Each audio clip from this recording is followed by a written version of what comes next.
enfermedades reumáticas son aquellos trastornos que van a afectar el sistema osteomuscular, es decir, van a ser afectados los tendones, los ligamentos, los huesos, las articulaciones y los músculos.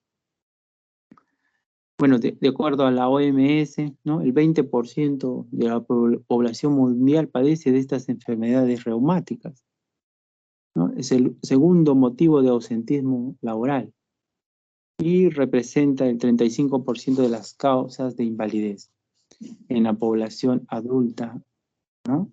En el occidente. Entonces, la clasificación, ¿cómo clasificamos las enfermedades reumáticas? ¿No?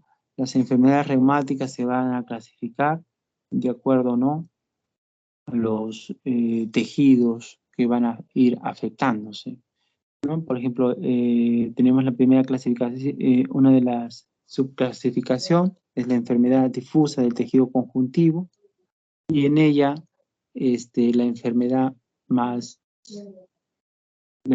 que va a tener mayor, ¿no?, prevalencia, ¿no?, es la artritis reumatoidea, ¿no? También tenemos el lupus eritematoso sistémico, la esclerodermia, la dermatomiositis, las polimiositis, vasculitis, ¿no?, como principalmente en ese grupo. Luego tenemos en el grupo 2 la espondiloartritis, ¿no?, las enfermedades que van a producir, ¿no?, la inflamación de las articulaciones a nivel de la columna. Ahí encontramos la espondilitis anquilosante, el síndrome de Reiter, la artritis psoriática, la artritis asociada a enfermedades inflamatorias de intestino, la colitis ulcerativa, ¿no? En el tercer grupo tenemos la artrosis degenerativas, ¿no? Puede ser primaria o secundaria, que vamos a hablar más adelante, vamos a hablar con mayor detalle. Y en el síndrome del cuarto grupo se encuentran los síndromes reumáticos asociados a agentes infecciosos, ¿no? Ya estamos hablando, ¿no?, de las artritis infecciosas, ¿no?, artritis sépticas. En el quinto grupo están las enfermedades metabólicas, endocrinas, que asocian a enfermedades reumáticas. Encontramos la enfermedad de Gota, ¿no?, por el acúmulo de los microcristales, ¿no?, en las articulaciones o en los tejidos, ¿no?, periarticulares. También encontramos, ¿no?, que enfermedades como el hipotiroidismo, hipertiroidismo y la diabetes van a ser causa de enfermedades reumáticas. Las neoplasias también son causantes de enfermedades reumáticas. Los trastornos neurovasculares, ¿no?, son causa también de enfermedades reumáticas. Estamos hablando de la articulación de Charcot, ¿no?, los síndromes compresivos, ¿no?, la distrofia simpática refleja. En el octavo grupo encontramos alteraciones, ¿no?, óseas y cartilaginosas. En este encontramos la osteoporosis, la osteomalacia, encontramos la osteonecrosis, ¿no?, la displasia congénita de caderas, ¿no?, y la muy frecuente condromalacia, ¿no?, rotoliana. Trastornos extraarticulares. Claro, acá encontramos lesiones yuxtaarticulares, ¿no?, que están, ¿no?, por fuera de la articulación, alteraciones de los discos intervertebrales, las lumbalgias, la fibromialgia, también son consideradas una enfermedad reumática, y misceláneas con manifestaciones articulares, la sarcoidosis, ¿no?, la hemofilia, ¿no?, como las más frecuentes. Entonces, enfermedades reumáticas, ¿no? Algunas definiciones que hay que tener en cuenta, ¿no?, cuando hablamos de artritis, ¿no? Artritis es, ¿no?, la inflamación la artritis es, ¿no?, la inflamación de una articulación que va a provocarle dolor, ¿no? Artralgia es un dolor, ¿no? Sí, solo es dolor, ¿no? En cambio, la artritis ya le está dando una causa, ¿no?, que es el dolor por inflamación. Dolor articular, dolor limitado a la articulación, dolor periarticular, dolor de los tejidos blandos que rodean a la articulación, periarticular, un dolor periarticular. Luego encontramos definiciones como monoarticular, una sola articulación afectada, oligoarticular, 2 a 4 articulaciones afectadas, poliarticular, mayor de 5 articulaciones afectadas, artritis inflamatoria. Bueno, cuando hablamos ya de artritis inflamatoria, ¿no?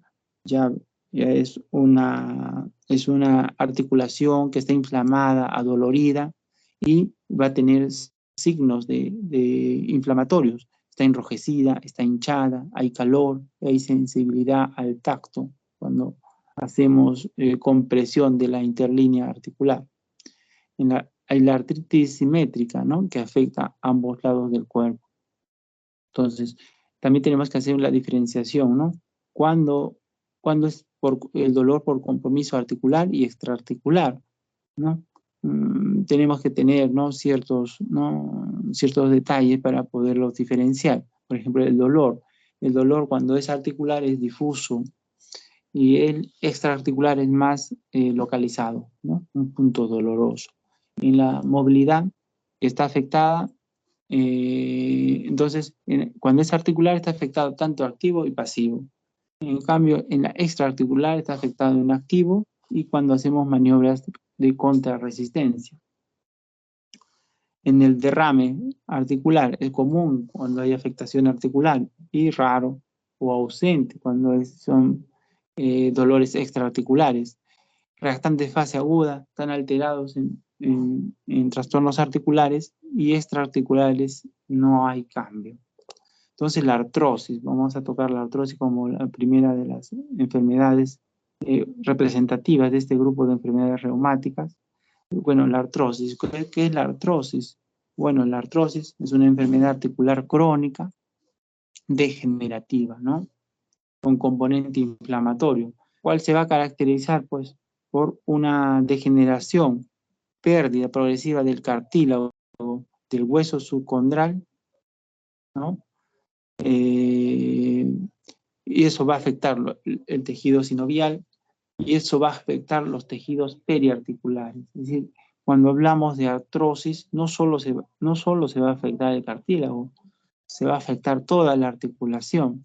Si vemos artrosis ya severas, ¿no? De grado severo, ya avanzados, toda la articulación ha sido afectada, no solo el cartílago. Se afectan los ligamentos, se afecta la membrana sinovial, los tendones, hay deformación, ¿no? De las articulaciones, ¿no? En forma, ¿no? Progresiva. Entonces, la etiopatogenia, ¿por qué el daño del cartílago articular? ¿No? ¿Por qué la destrucción? Entonces, va a haber un desbalance, ¿no? Entre del metabolismo en la matriz, ¿no? En la matriz procedente de los condrocitos, ¿no? Esta matriz, ¿no? Esa destrucción del cartílago, producto de proteasas, de enzimas que proceden de los condrocitos, ¿no? De las células de la membrana sinovial, del hueso subcondral. Va a haber algún desencadenante, alguna alteración, puede ser mecánica, biológica, que va a ocasionar este desequilibrio entre el anabolismo y el catabolismo para la afectación de este cartílago articular. Entonces, el producto de estas alteraciones mecánicas, biológicas, van a producir una destrucción acelerada de la matriz, ¿no? De la matriz del cartílago por enzimas proteasas, ¿no? Producto de los condrocitos, de las células, de las proteasas de la membrana sinovial, del hueso subcondral, ¿no?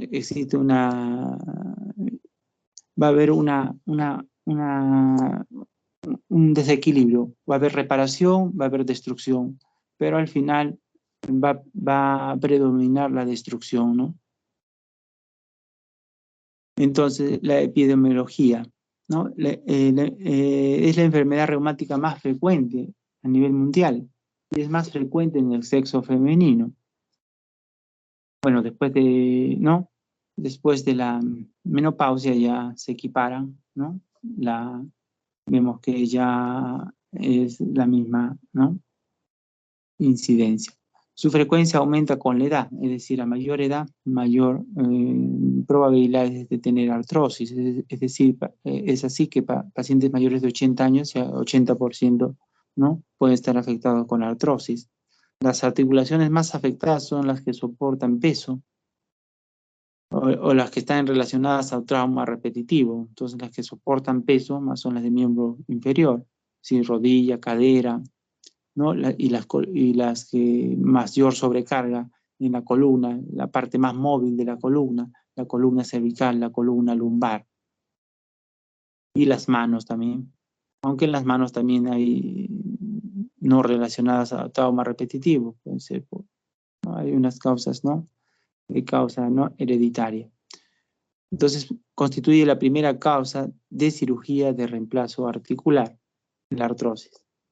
Entonces, la clasificación por su origen, idiopática, primaria y secundaria, ¿no? Primaria, cuando hay una ausencia del factor predisponente, y secundaria son las que tienen algún factor predisponente. Pueden ser traumáticas, factor biomecánico después de una fractura, ¿no? Artrosis postraumática, congénita y del desarrollo, ¿no? Una luxación congénita de caderas, puede haber alus, valgus, escoliosis, displasias óseas que van a ser, ¿no? Una causa secundaria de estas artrosis a ese nivel articular. Alteraciones metabólicas, la hemocromatosis, alteraciones endocrinas, la acromegalia, la diabetes, enfermedades por depósito de cristales, ¿no? Todo eso pueden ser causas secundarias de artrosis. Clasificación, ¿no? También la clasificamos de acuerdo por su distribución, ¿no? Afecta a un solo grupo o varios grupos, ¿no? Articulares. En las manos se ven afectados, ¿no? Las interfalángicas, ¿no? Distales y proximales, ¿no? Y entonces encontramos los dos nódulos de Heberden, los nódulos de Bouchard, ¿no? Está la risartrosis, que es a nivel, ¿no? De la articulación, ¿no? De la base, ¿no? De la base del primer metacarpiano, ¿no? Con el trapecio. En las rodillas tenemos la gonartrosis, que puede ser por el compartimento medial, lateral o patelofemoral, que son las condromalasias. En la cadera, ¿no? Artrosis excéntricas, concéntricas o difusas. En la columna, ¿no? Se le llama espondiloartrosis, ¿no? Que puede ser, ¿no? Interapofisiaria o intervertebral. Claro, en la columna encontramos articulaciones entre vértebra y vértebra, y en la parte anterior y en la parte posterior se encuentran las articulaciones interapofisiarias, ¿no? Las articulaciones facetarias, ¿no? Los segmentos más frecuentes afectados son a nivel cervical y lumbar, como hemos dicho, ¿no? La parte más móvil de la columna se va a afectar, se va a ver afectado. Y otras artrosis de acuerdo a su localización, menos frecuentes, artrosis de hombro, de codo, de muñeca, de tobillos. Y hay la artrosis generalizada, cuando se incluye 3 o más áreas mencionadas. Entonces, factores predisponentes a la artrosis, ya hemos hablado del género, más frecuente en la población femenina, de edad, y hemos dicho, ¿no? A mayor edad, mayor probabilidad de artrosis. En el proceso de envejecimiento hay una disminución en la síntesis de los proteoglicanos, del líquido intersticial. La etnia, ¿no? Se ha descrito, ¿no? Que los afroamericanos tienen mayor, ¿no? Riesgo, ¿no? A una artrosis de rodilla. Igual los pobladores europeos a artrosis de cadera o artrosis de mano. El sobrepeso, obesidad. Claro, las personas obesas tienen 4 o 5 más riesgo de sufrir una gonartrosis. La menopausia, ¿no? Los estrógenos, ¿no? Por deficiencia de estrógenos, ¿no? Genéticamente, alteraciones hereditarias del colágeno tipo 2, ¿no? por mutaciones de los genes, también son factores predisponentes, enfermedades por depósitos, las hemocromatosis, alteraciones del crecimiento, mal alineamiento articular, ¿no? Una dismetría de miembros inferiores o un genovaro, ¿no? En las rodillas. Todo eso va a hacer mayor compresión, ¿no? De los compartimentos y generar una destrucción más acelerada del cartílago articular. La inestabilidad articular mecánica inducida por traumatismos, claro, la actividad deportiva de alto impacto, la actividad laboral con microtraumatismos, ¿no? Los microtraumatismos, ¿no? Estas son lesiones por movimientos repetitivos. Criterios diagnósticos, ¿no? Tenemos que valorar el EVA, tenemos que ver la rigidez, ¿no? Que tiene que ser 30 minutos, menor de 1 hora. Podemos evaluar a través de cuestionarios, ¿no? La limitación funcional. Existen diferentes de escalas de cuestionarios, como el cuestionario de Woman, que se usa para la rodilla, para valorar el dolor, la rigidez, el estado funcional. En la edad mayor frecuente, mayores de 50 años. Los estudios de laboratorio para descartar otras patologías o previo al tratamiento. Los estudios imagenológicos. Bueno, en sí la artrosis se va a diagnosticar, ¿no? Clínicamente, con los signos, síntomas y a través de un estudio radiológico. Entonces, criterios diagnósticos, la artrosis de mano. En la artrosis de mano va a haber dolor, rigidez menor de 30 minutos y las articulaciones que se van a afectar son las interfalángicas, ¿no? Distales, que son los nódulos de Heberden, o las interfalángicas proximales, los nódulos de Bouchard. ¿No? La artrosis no va a afectar, generalmente no va a afectar la articulación metacarpofalángica. Eso está más relacionado, o el carpo, eso está más relacionado a artritis reumatoide, ¿no? Y va a ocasionar limitación funcional, claro, ¿no? En la rodilla tenemos que valorar, va a haber la presencia de dolor, crepitación, rigidez, limitación funcional, va a haber formación de hipertrófica ósea, una rodilla más grande, de mayor volumen, hipersensibilidad ósea, cuando palpamos la interlínea articular, está dolorida, inestabilidad articular, cuando ya es grado severo, vemos ya, ¿no? Genovalgo, genovaro. Y también en la rodilla se puede presentar tanto en el compartimento, ¿no? Tibio-femoral como patelo-femoral. En la artrosis de la cadera. En la artrosis de la cadera hay dolor, rigidez, están limitados la flexión, la abducción y la rotación interna. Es importante realizar, ¿no? El test, la prueba de Patrick, como vemos en la parte inferior de la parte derecha, están haciendo el test de Patrick, ¿no? Se le pide al paciente, ¿no? Que coloque su tobillo, ¿no? Sobre la rodilla, ¿no? Contralateral, y ejercemos una presión de la rodilla contra la camilla, ¿no? Y estabilizamos la pelvis con el otro miembro superior. ¿Y qué es lo que buscamos? Un dolor a nivel de la ingle, ¿no? Es muy común, ¿no? Encontrar ese signo positivo en las coxartrosis. Entonces también para valorar la columna vertebral, en la columna vertebral va a haber dolor y va a haber limitación funcional, es decir, rigidez, ¿no? Cuando realizamos la flexión, la lateralización, la extensión, las rotaciones, vamos a notar que hay una rigidez, puede ser leve, moderada, severa, pero ya nos da indicios, ¿no? De que se está, ¿no? De que se está produciendo, ¿no? Un daño articular. En estudios de laboratorio, no hay una prueba, ¿no? Específica, patognomónica para el diagnóstico de artrosis. No se recomienda nomás, ¿no? Para descarte de otras patologías, para inicio del tratamiento. El estudio de imágenes sí es importante en la artrosis, ¿no?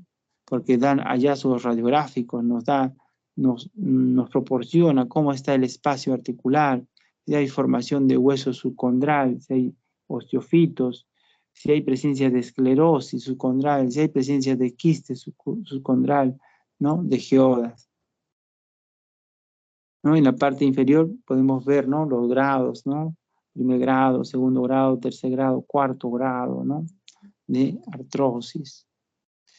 También acá tenemos, ¿no? La clasificación de la escala de Kellgren y Lauren, ¿no? A nivel de la rodilla, que es muy empleada, ¿no? En esta clasificación vemos la importancia, ¿no? de los estudios imagenológicos, de la radiografía.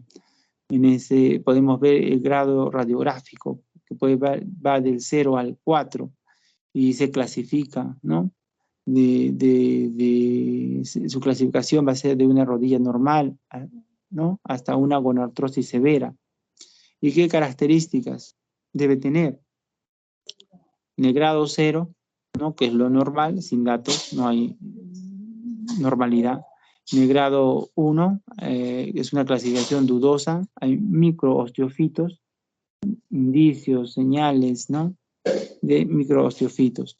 En el grado 2, una clasificación leve de gonartrosis, ya hay el espacio articular todavía está conservado, pero hay osteofitos pequeños y definidos ya. Y en el grado 3 ya es una artrosis moderada, acá ya se afecta, ¿no? Desde el grado 3 ya hay una afectación en disminución definida del espacio articular, hay osteofitos múltiples, y el grado 4 ya es el grado severo de gonartrosis, donde hay disminución severa del espacio articular, esclerosis subcondral, geodas, hasta deformación. Hay que tener en cuenta que los hallazgos radiográficos no se correlacionan con la severidad del cuadro clínico. El 50% de los pacientes con artrosis, con los hallazgos radiográficos, no hay correlación con la intensidad del cuadro clínico. Esto quiere decir que podemos encontrar pacientes con grados severos o moderados y que no sienten mucho dolor. O al contrario, podemos encontrar pacientes con grados leves o moderados y con mucho dolor. El ultrasonido, ¿no? Se recomienda para evaluar tejidos periarticulares, las partes blandas, ¿no? Generalmente cuando queremos evaluar partes blandas, ¿no? De rodilla, de hombro. Luego ya tocamos la artritis reumatoidea como uno de las enfermedades representativas de estas enfermedades reumáticas. Entonces la artritis reumatoide, ¿no? Es una enfermedad reumática, pero ya es autoinmune, crónica, sistémica, ¿no? Con compromiso poliarticular, periférico, simétrico, que afecta preferentemente a articulaciones pequeñas, características que se van a caracterizar por la proliferación. Va a haber una proliferación sinovial, daño estructural del hueso, del cartílago y partes blandas. Igual que la artrosis, la artritis también va a dañar a toda la articulación. Y como vemos ahí, ¿no? La afectación mayor va a ser, ¿no? En la parte distal de las extremidades se va a poder ver la afectación de la artritis reumatoide. Entonces, la artritis reumatoide, la epidemiología, ¿no? Prevalencia mundial, 0.24%. ¿No? Ahí podemos ver, ¿no? Unas barras en el cual a mayor edad, mayor, ¿no? Riesgo, mayor incidencia, ¿no? De artritis reumatoidea. Además, es 2 veces más ¿no? frecuente en mujeres que en hombres. Y el estado socioeconómicamente bajo, ¿no? Por menor accesibilidad a los servicios de salud, puede encontrarse mayor esta enfermedad porque no se ha detectado a tiempo, ¿no? Entonces, la etiopatogenia, ¿no? La etiopatogenia de la artritis reumatoidea son por fases, pues, ¿no? Por fases. Una fase de iniciación, ¿no? Donde va a haber factores ambientales, factores genéticos, factores hormonales, ¿no? Estos factores ambientales, por ejemplo, malos estilos de vida, la obesidad, el tabaquismo, el consumo de carnes rojas, algunos agentes infecciosos podrían iniciar la enfermedad, como micobacterias, el E. coli, el Epstein-Barr. La herencia, ¿no? Se habla que influye en el 40% de la enfermedad.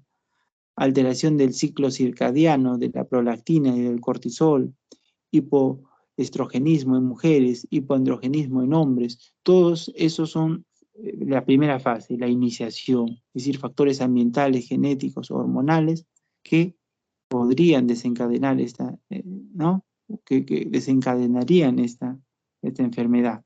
La fase 2 es la fase de reclutamiento e inflamación, ¿no? Los macrófagos son los motores de la reacción inflamatoria, produciendo mediadores que estimulan a los sinoviocitos, ¿no?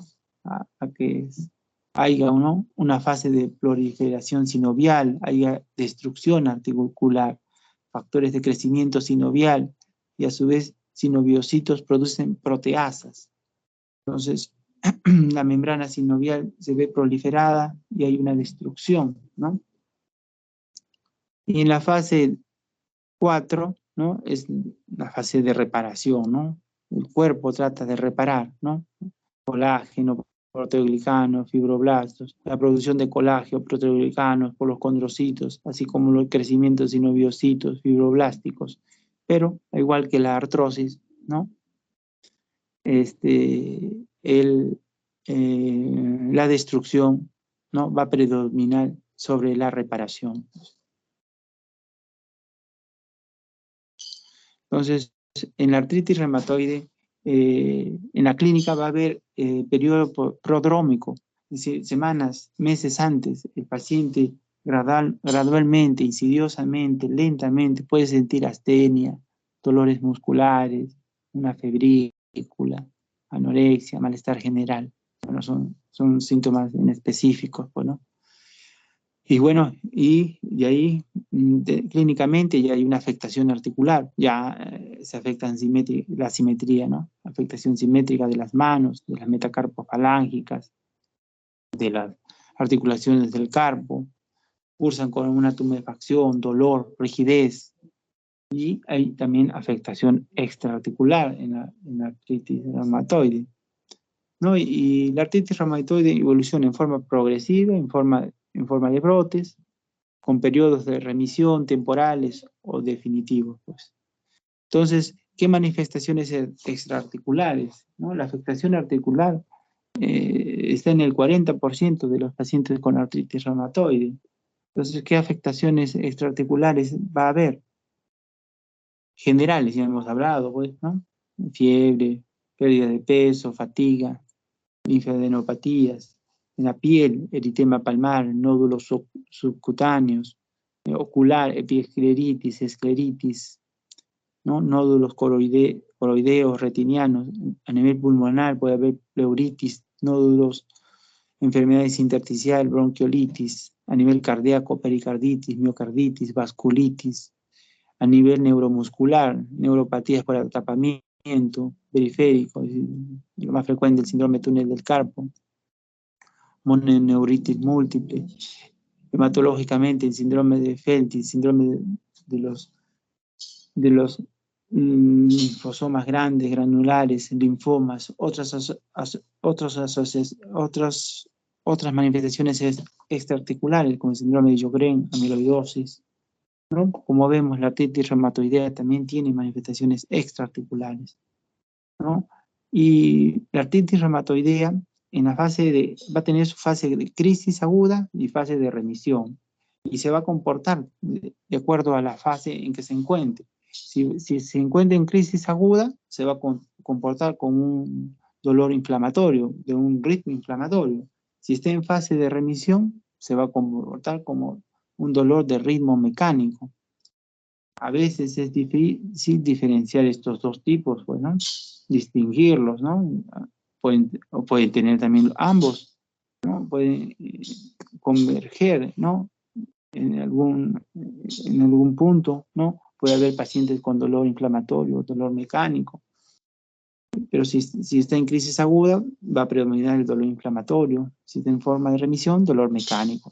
Y entonces, ¿qué es un dolor inflamatorio? ¿Cómo diferenciamos un dolor mecánico? El dolor inflamatorio ¿no? El dolor inflamatorio inicia en las mañanas, el dolor mecánico aparece al final del día, ¿no? El dolor mecánico, ¿no? El dolor inflamatorio empeora en el reposo y el dolor mecánico empeora con el movimiento. Claro. Entonces, y el dolor inflamatorio mejora con el movimiento y el dolor mecánico mejora con el reposo, ¿no? El dolor inflamatorio es común en enfermedades inflamatorias, autoinmunes, como la artritis reumatoidea, y el dolor mecánico común en enfermedades degenerativas o estructurales como la artrosis. Muy bien, diagnóstico, ¿no? Exploración física, ¿no? Como podemos ver, ¿no? En la parte derecha, ¿no? El dibujo, se busca signos, ¿no? Signos, ¿no? Va a haber sinovitis, derrame articular, enrojecimiento, hipertermia cutánea, periarticular, es decir, va a haber una artritis inflamatoria. Y se puede palpar el pagnum sinovial, es la proliferación de la membrana sinovial en las articulaciones superficiales. Hay que valorar, ¿no? La movilidad articular, tanto activa como pasiva, ¿no? Y se debe ver la existencia de deformaciones, ¿no? Luxaciones, amiotrofias, insuficiencia muscular o contracturas. Hay que descartar también, ¿no? Clínicamente, afectación neurológica, como hemos hablado, ¿no? Puede haber una compresión, ¿no? Síndromes compresivos de los nervios periféricos, como del mediano, en el túnel del carpo, o puede haber una compresión a nivel medular cervical, una luxación atlanto-axoidea, ¿no? Atroido-axoidea, ¿no? Entonces, el diagnóstico laboratorial, ¿no? El diagnóstico laboratorio es muy importante para el diagnóstico de artritis reumatoidea, ¿no? Donde el factor reumatoide representa son autoanticuerpos que están presentes en la sangre del 70-80% de los pacientes con artritis reumatoidea. Velocidad de sedimentación globular constituye la prueba inespecífica más utilizada para demostrar que hay inflamación. También se puede, ¿no?, solicitar la proteína C reactiva, inmunoglobulina IgM dirigidas contra IgG, ¿no? Radiográficamente, ¿qué vamos a encontrar? ¿No? Es importante, ¿no?, que radiográficamente va a haber osteopenia generalizada. Entonces, puede haber osteoporosis en los extremos óseos, va a haber un aumento de la densidad de las partes blandas porque están inflamadas, va a haber erosiones del cartílago, va a haber pinzamiento articular, erosiones óseas, quistes, geodas, y si hay deformaciones va a haber luxaciones de las metacarpofalángicas, metatarsofalángicas a nivel del pie, ¿no? El alus valgus, destrucción articular, puede haber una protrusión de la cabeza, del cóndilo femoral en el acetábulo. Entonces, ¿cómo diagnosticamos la artritis reumatoidea? ¿No? Bueno, en el 2010, ¿no? EULAR y el Colegio Americano, ¿no?, de Reumatología, ¿no?, establecieron, ¿no?, estos nuevos criterios, ¿no?, para diagnosticar una artritis reumatoidea, ¿no?, en fases tempranas. ¿Y en qué consiste, no? Hay variables y hay puntuaciones, ¿no? A la mano izquierda vemos las variables y a la mano derecha vemos la puntuación. Entonces, el conjunto de variables y puntuaciones de cada una de estas variables que en el cómputo global, ¿no?, sea en un total o igual, superior a 6 del cómputo, ¿no?, de la suma de estas puntuaciones. Si tenemos mayor a 6, ¿no?, tenemos un diagnóstico de una artritis reumatoidea, ¿no?, en fase temprana. Entonces, a nivel de afectación articular, una articulación grande afectada, 0 puntos, 2 a 10 articulaciones grandes afectadas, 1 punto, 1 a 3 articulaciones pequeñas afectadas, 2 puntos, 4 a 10 articulaciones pequeñas afectadas, 3 puntos. Mayor de 10 articulaciones pequeñas afectadas, 5 puntos.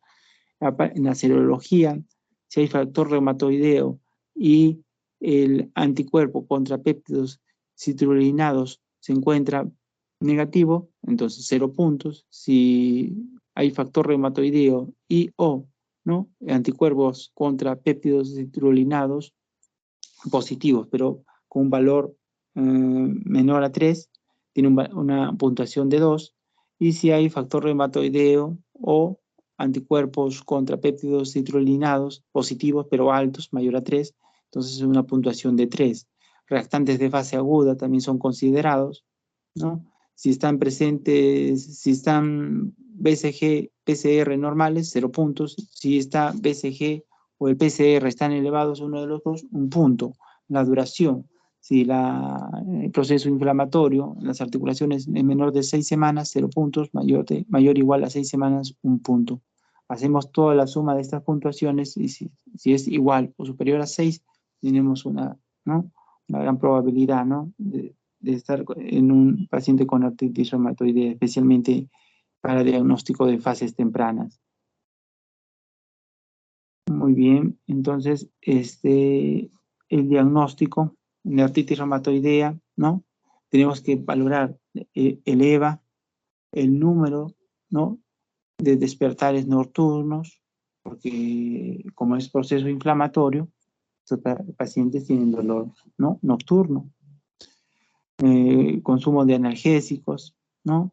El índice de Richter, que es provocar dolor con el pulpejo entre la interlínea articular, ¿no? El índice funcionales, ¿no? de Steinbroker, ¿no?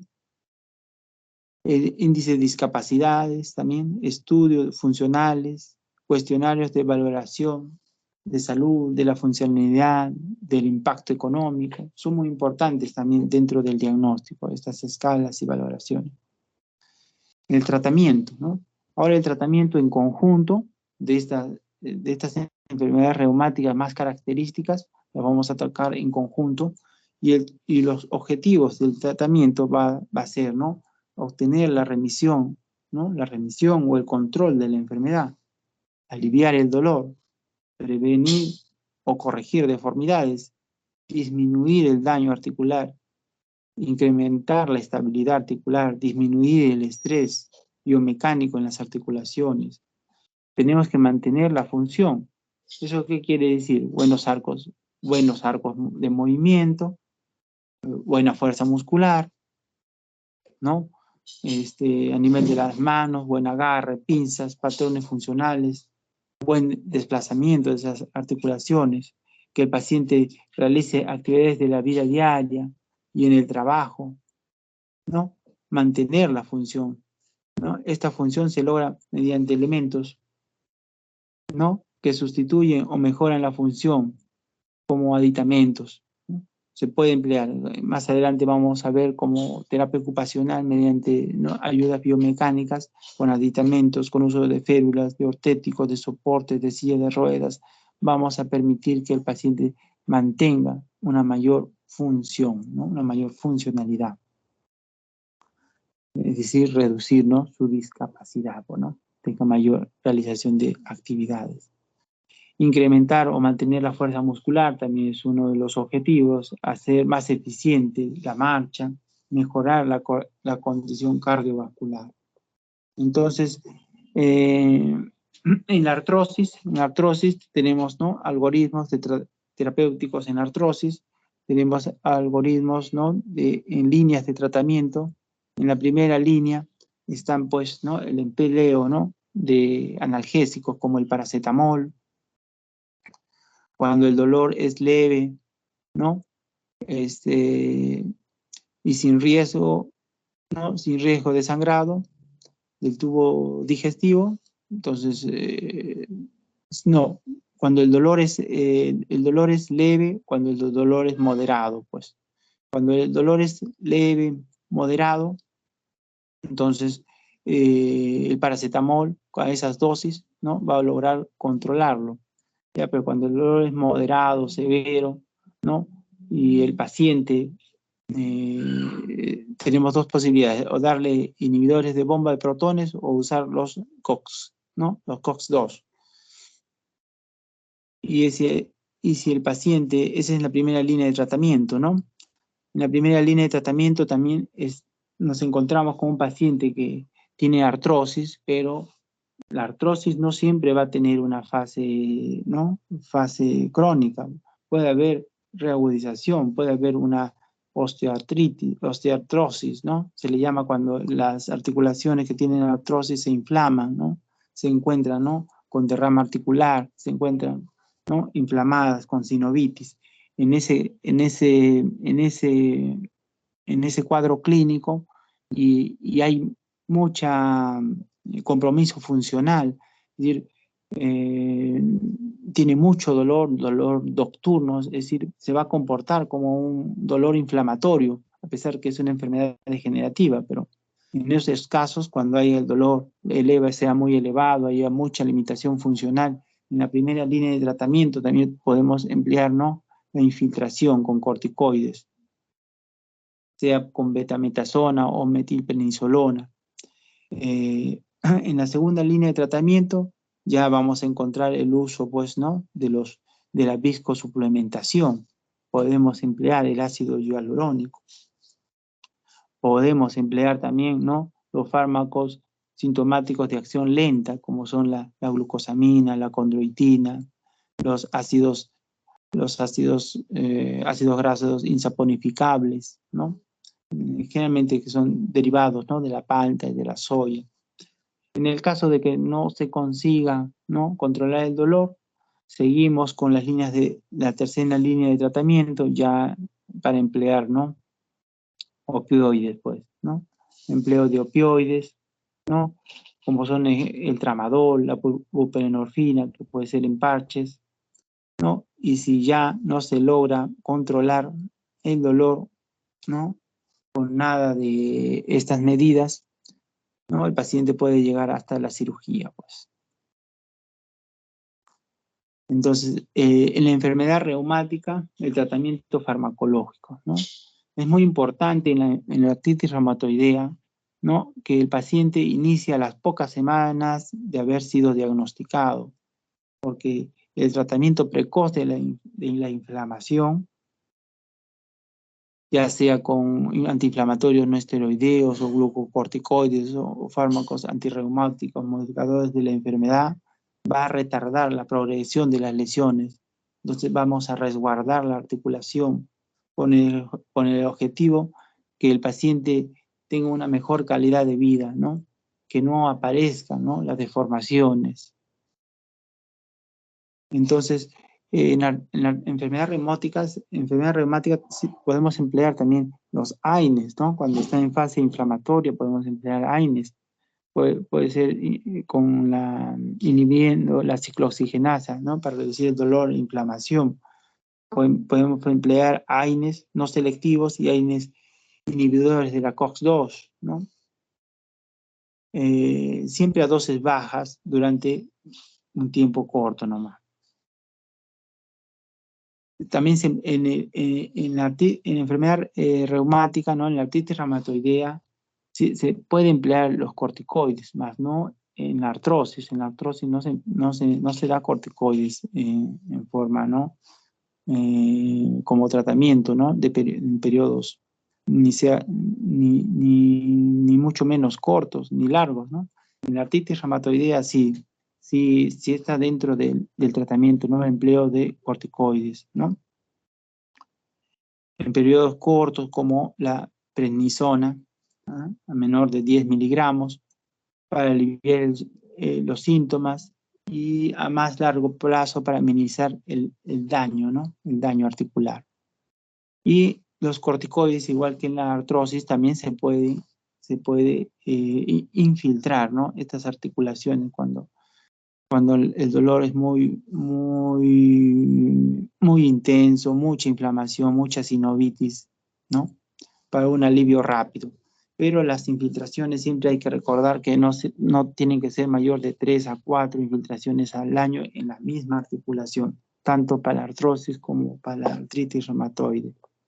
Entonces, el tratamiento farmacológico, ya hemos hablado de los AINES, hemos hablado de los corticoides en la artritis reumatoidea, ahora vamos a entrar, ¿no?, a los fármacos antirreumáticos modificadores de la enfermedad.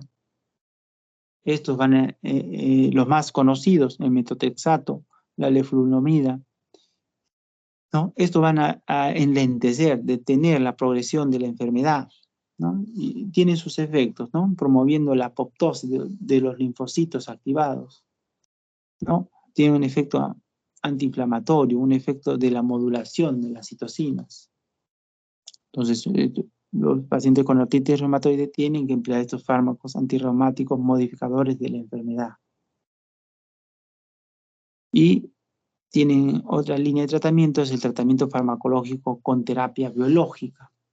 Ya, cuando ya no se haya conseguido el objetivo terapéutico con los otros tratamientos anteriores, con los fármacos modificadores, con los fármacos antirreumáticos modificadores de la enfermedad, ¿no? Es decir, no haya respuesta al metotrexato o a la leflunomida o a la en monoterapia o en combinación, entonces ya tenemos que emplear, ¿no?, las terapias biológicas, ¿no? Y hay varios fármacos, ¿no?, para el uso de terapia biológica, ¿no? Y las dianas de esta terapia biológica ¿no?, es la más común, son las citocinas, ¿no?, y las células B y las moléculas coestimuladoras. Bueno, todo eso de los fármacos hemos tenido que hablar porque siempre en la consulta vienen pacientes que no están llevando un tratamiento farmacológico adecuado, ¿no? Y el médico rehabilitador debe conocer, ¿no?, aspectos generales de y cuándo indicar, cuándo no indicarle, cuándo seguir la línea de tratamiento para que el paciente vayamos cumpliendo los objetivos en el tratamiento de rehabilitación. Es decir, un paciente con artritis reumatoidea que no recibe su tratamiento farmacológico, bien difícil que con solo el empleo de agentes físicos o ejercicios terapéuticos logremos controlar la enfermedad. Tenemos que establecer que está llevando bien su tratamiento farmacológico, ¿no? Si no va bien con los fármacos antirreumáticos modificadores con la enfermedad, tenemos que sugerirle, ¿no?, al reumatólogo que emplee terapia biológica, ¿no? No es que nosotros vamos a emplear estos tratamientos, ¿no?, pero tenemos que tener en cuenta siempre. Entonces, el tratamiento no farmacológico, ¿no? Bueno, la educación. Es importante la educación, ¿no?, porque el paciente va a conocer qué es lo que tiene, se va a tranquilizar, ¿no? Y esa comprensión, esa tranquilidad que se le da mediante la educación va a hacer que el paciente se adhiera al tratamiento, ¿no?, para lograr el control de la enfermedad, ¿no? Y va a tener un pronóstico más favorable que un paciente que no ha recibido, ¿no?, esa educación, esos conocimientos, ¿no?, de que conozca su enfermedad. El tratamiento no farmacológico, el reposo. Acá el reposo. En artritis reumatoidea, ¿no?, el reposo absoluto no tiene ningún beneficio, ¿no? No podría producir, más aún, podría producir complicaciones, ¿no?, osteoarticulares. El reposo debe ser relativo, ¿no?, por periodos cortos durante el día, ¿no? Se protegen las articulaciones inflamadas. Por periodos cortos, le podemos decir que use su férula, ¿no?, y que no mueva, ¿no?, que esté inmovilizado, ¿no? Y tratamientos no farmacológicos, ¿no?, propiamente de rehabilitación, de medicina física y rehabilitación, agentes físicos. Tenemos la termoterapia, la electroterapia, el ultrasonido, la magnetoterapia, la laserterapia, la hidroterapia. En la termoterapia tenemos la crioterapia, ¿no? Si está en fase inflamatoria, frío, ¿no? Generalmente empleamos, ¿no?, las compresas frías de gel, ¿no?, que se colocan, ¿no?, 15 minutos, máximo 20 minutos. Si está en fase no inflamatoria, En fase se coloca calor superficial, que va a disminuir, ¿no?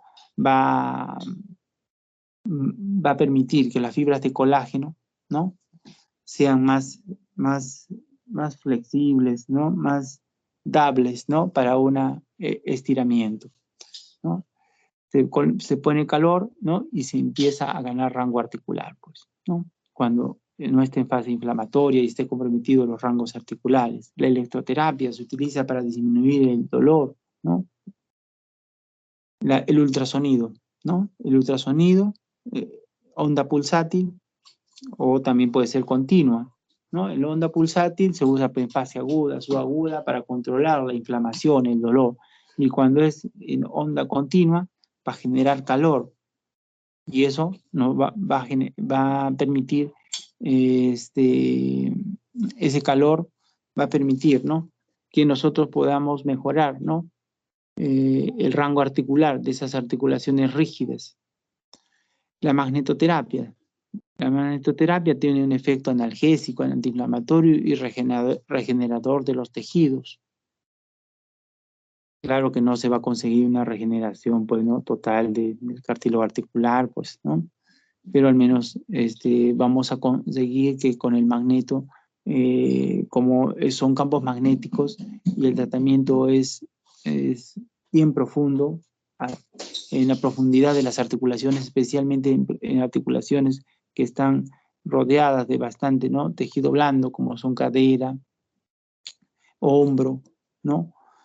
Este magneto es muy importante, ¿no? Para el efecto analgésico, antiinflamatorio y regenerador de tejidos. El regenerador de tejidos más lo vamos a emplear en las fracturas, pues, ¿no?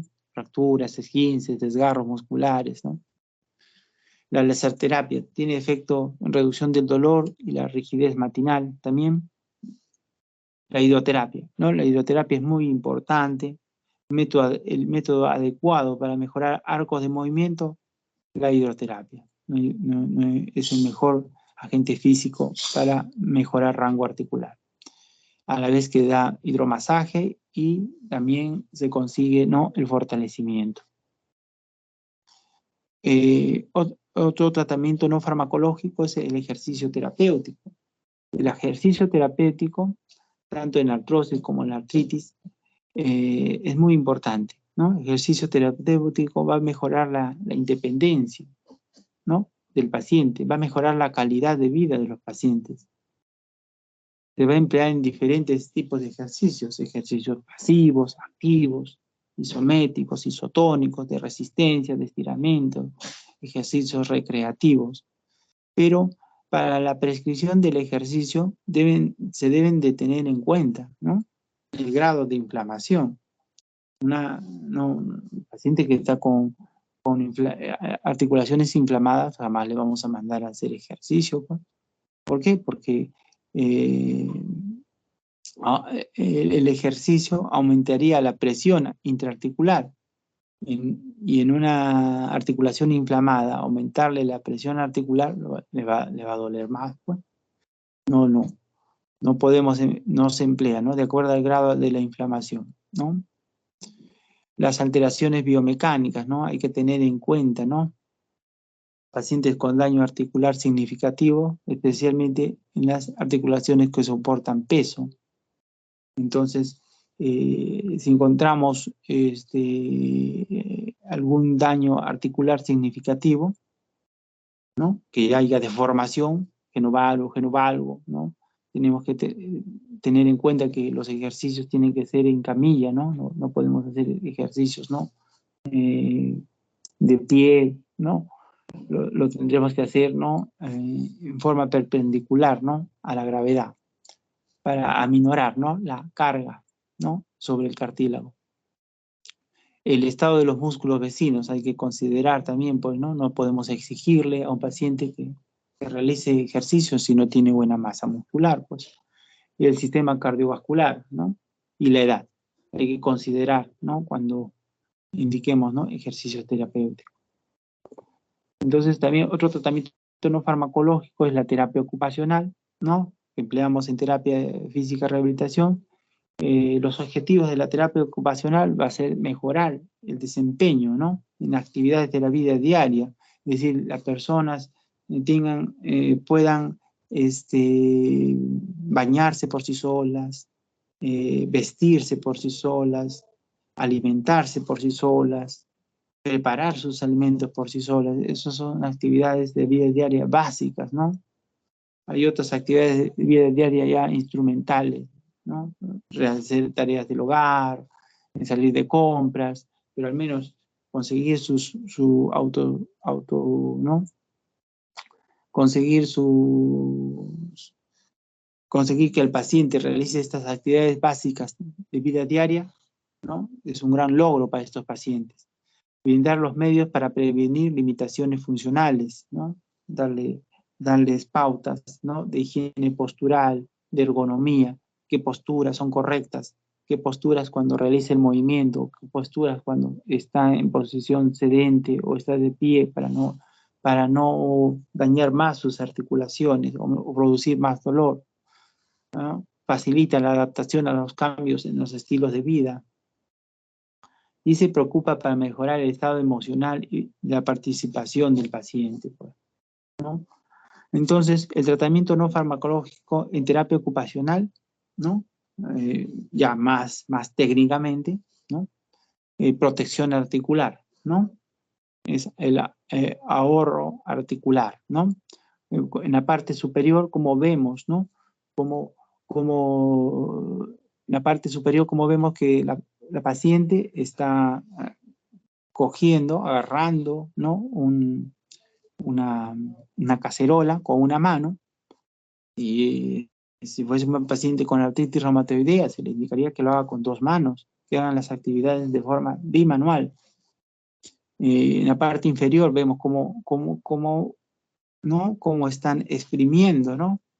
Si es que esa torsión que realizan, ¿no?, las articulaciones, ¿no?, metacarpofalángicas, interfalángicas, las muñecas, ¿no?, al tratar, ¿no?, ¿no?, de hacer de esa forma, ¿no?, como lo está haciendo en la parte inferior con la toalla, ¿no?, de secar de esa forma, ¿no? Si hay dolor, mejor emplear, ¿no?, la otra forma, ¿no? Se le enseña técnicas para que le produzca menos dolor, le produzca menos daño. En la economía de esfuerzo, bueno, al paciente hay que enseñarle, ¿no?, que ahorra energía, ¿no? Si hay aprender a delegar tareas, bueno, si hay alguien que le ayude, entonces delegar tareas, ¿no?, planificar las tareas a tiempo, ¿no?, no hacerlas todas juntas, distribuirlas durante el día, ¿no?, las tareas, priorizar qué tarea tengo que hacer primero, ¿no?, y qué tarea después, o qué tarea lo puedo dejar para el día siguiente, ¿no? Ahorro de energía, ¿no? Equilibrar el trabajo. Modificar el entorno laboral, la postura, como hemos hablado, ¿no? Una buena postura, ¿no? Una higiene postural, una ergonomía para evitar los dolores, pues. Y la terapia ocupacional también se encarga de la promoción del uso de ortéticos y de adaptaciones, ¿no? Como vemos abajo, las adaptaciones, en el primer dibujo de la mano izquierda, ¿no?, tiene un adaptador para evitar, ¿no?, la desviación cubital, ¿no?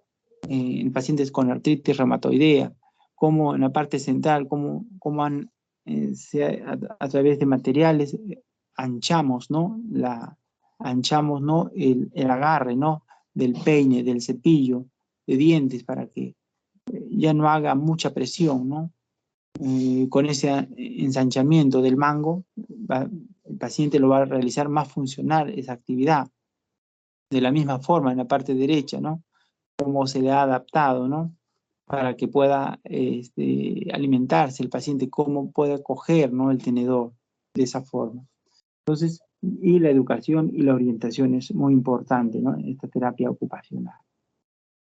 Y también tenemos que emplear empleo de ortéticos, de tratamientos no farmacológicos en rehabilitación. En los pacientes con artritis reumatoidea habíamos hablado que hay una luxación entre el atras y el axis, ¿no? Cuando existe esa subluxación, tiene que hacerse uso de, ¿no?, del collarín, pues, ¿no? El collarín que va a proteger la columna, va a controlar el movimiento. Los miembros superiores, generalmente se va a emplear, ¿no?, ortesis para prevenir las deformidades, aliviar el dolor, para disminuir la inflamación. En los miembros inferiores se va para evitar disminuir las deformidades óseas.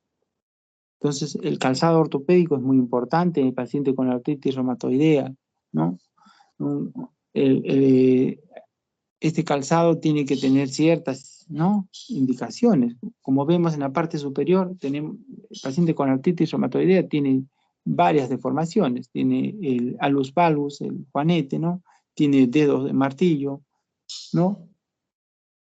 Tiene pie plano, tiene metatarsalgias, tiene nódulos reumatoideos, puede tener un dolor adolorido por una bursitis, ¿no?, o entesitis. Entonces, el calzado ortopédico en un paciente con artritis reumatoidea, muy importante, ¿no?, para indicarle, ¿no? Y en rehabilitación indicamos, ¿no?, el calzado ortopédico para estos pacientes con artritis reumatoidea, el tamaño correcto, ¿no?, para evitar la fricción entre el pie y el zapato, una puntera amplia, ¿no?, redonda, ancha, que no comprima los dedos, ¿no?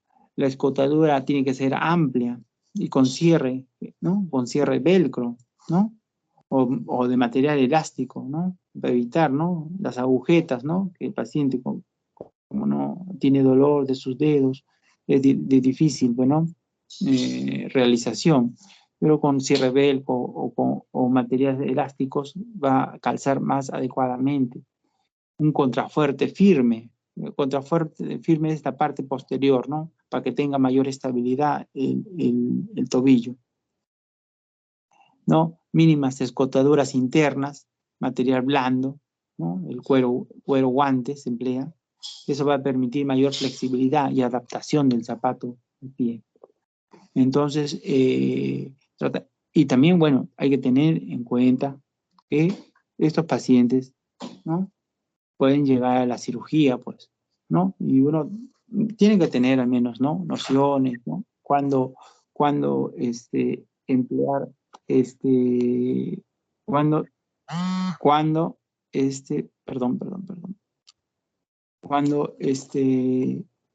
cuando se debe indicar una cirugía, el manejo quirúrgico, ¿no? En la cirugía de columna cervical, en la artritis reumatoidea, cuando hay gapela subluxación, atranto axial mayor de 9 milímetros, cuando hay estrechez medular menos de 14 milímetros, cuando hay invaginación basilar, ¿no?, se indica la cirugía, ¿no? Y la cirugía se puede emplear en enfermedades reumáticas, en extremidad superior, a nivel del hombro, del codo, de la muñeca, de los dedos, ¿no? Por ejemplo, a nivel del hombro, cuando el dolor es intratable o hay una gran pérdida de la funcionalidad, es decir, del movimiento, se puede emplear sinovectomías, hasta artroplastías, ¿no? La artrodesis en el hombro no es recomendado, ¿no? No se hace, ¿no? Igualmente en el codo, ¿no? Si vemos una sinovitis reumatoidea que es causante de rigidez, pues, se puede emplear sinovectomías. También hay artroplastías para limitar, ¿no?, cuando hay limitación del movimiento. De la misma forma, en la muñeca se puede emplear cirugías con sinovectomía, artrodesis, transferencias tendinosas, ¿no?, cuando hay deformaciones en los dedos, cuando hay deformaciones, ¿no?, se pueden emplear cirugías, ¿no?, artrodesis, también no se recomienda a nivel de los dedos, ¿no? Puede utilizarse artroplastías, ¿no?, a nivel de los dedos también, artroplastías interfalángicas, proximales. Y a nivel de miembro inferior, en el miembro inferior está, ¿no?, el empleo de la cirugía cuando hay un dolor intratable, gran pérdida funcional, están las artroplastías, ¿no? Artroplastía a nivel de cadera, a nivel de la rodilla, a nivel del pie. En la artritis reumatoidea se realiza principalmente cuando los síntomas van a limitar la deambulación, ¿no? La artroplastía las artroplastías, osteotomías, resección, ¿no?, de las cabezas de los metatarsianos, y en algunos casos la artrodesis se puede usar, ¿no?, para controlar, ¿no?, el dolor y tenga una mejor deambulación. Bueno, eso sería todo con respecto, ¿no?, a esta clase teórica, ¿no?, extensa, muy extensa, bastantes, ¿no?, bastante parte técnica, bastante conocimientos, definiciones que hay que tener, pero para que ustedes tengan un conocimiento, ¿no?, de cómo se maneja a estos pacientes, ¿no?, con enfermedades reumáticas, especialmente con las dos patologías más representativas que hemos tocado. Bueno, concluyo la clase teórica. ¿Alguna pregunta que tengan? ¿Alguna duda?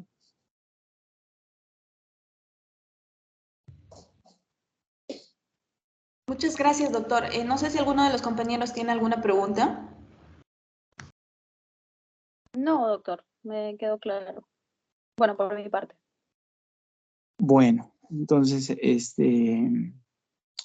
bueno, entonces damos por concluido la clase teórica. Y bueno, ya más adelante tengo otra clase teórica de ¿no?, rehabilitación traumatológica, que ya me harán comunicar, ¿no?, en qué fecha la voy a dictar. Gracias por su presencia y bueno, me despido hasta una próxima oportunidad. Gracias, Muchas doctor. gracias, doctor. Buenas noches. Muchas gracias, Buenas noches. doctor. Hasta luego. Buenas noches. Buenas noches.